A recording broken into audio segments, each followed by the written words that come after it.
Good morning mga ka-mechanics. Ayan, meron na naman tayong bagong project.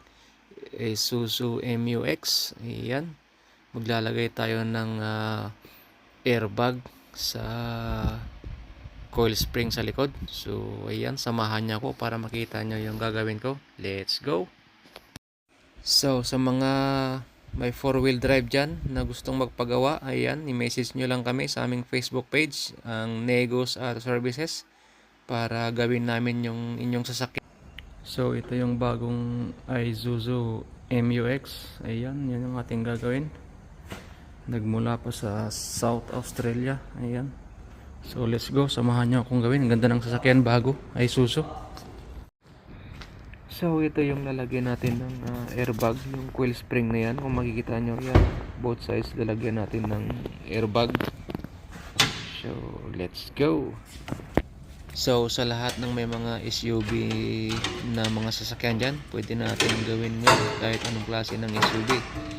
Pwede natin lagyan ng airbag. Malaking tulong yan sa suspension, lalo na pag nagtutow kayo, kaya nagkakarga kayo ng mabibigat. So ayan yung kanyang airbag. Ayan, ganyan lang magkabit. Ilalagay lang sa loob ng coil spring yan. So hindi naman siya mahirap gawin, madali lang. So panoorin nyo itong video para magkaroon ko ng idea. So ito yung ating mga ikakabit. Ayan, hose. Tapos yun yung insulator. So ito yung airbag nya, bracket. Ayan. Tapos yan yung kanyang guide. So yan yung airline hose na ilalagay natin sa fittings ng airbag. So ganito na yung kanyang style na ngayon na andyan na siya sa loob ng coil spring.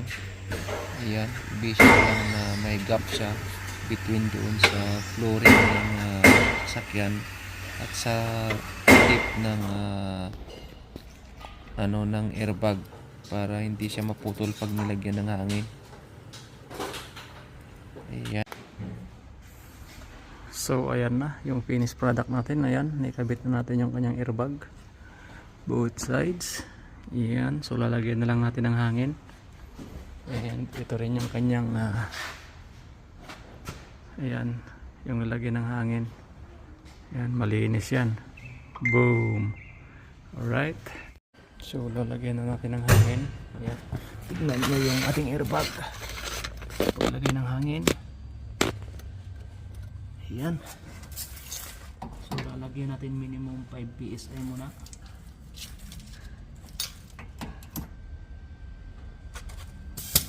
Yun. Ayan.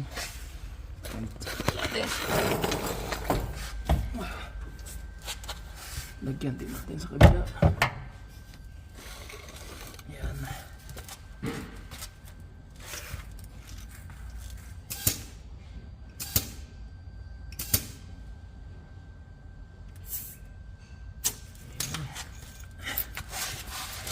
So ayan, matigas na.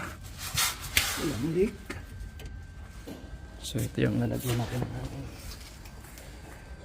At pwede rin nating i-deflate yung kanyang hangin nito pag wala kayong mabibigat na karga, para hindi masyadong matagtag yung kanyang rear suspension. Ito ang purpose nito is pag bibiyahe lang kayo na may mga karga kayong mabigat, para tulong sa suspension nito. Alright. So ayan, kung makikita nyo, tumaas na yung kanyang likuran, yung space kontra dun sa harap. So medyo gumano na siya konti, kasi ang purpose nito is pag magkakarga ng mabibigat, so tulong yan para hindi masyadong mapersa yung suspension sa likod. So ito na ngayon yung ating ginawa.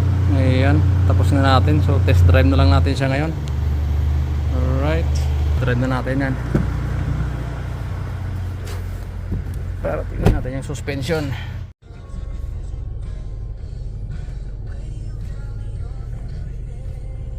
Isuzu MUX new model. Grabe, ganda ng loob nya.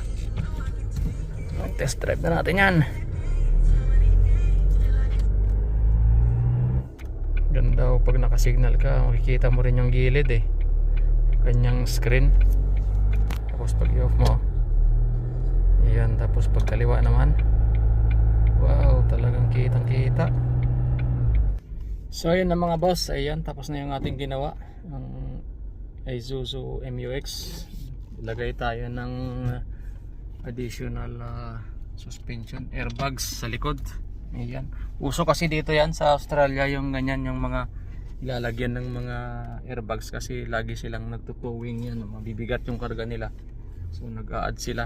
So yun lang mga boss, and sana ayan, may natutunan naman kayo sa kunting ibinahagi ko sa vlog na ito. Subscribe kayo sa ating YouTube channel JK TV at sa ating Facebook page JR Flores para lagi kayong updated sa mga ginagawa kong videos. Ayan, and see you again on my next vlog. Bye bye.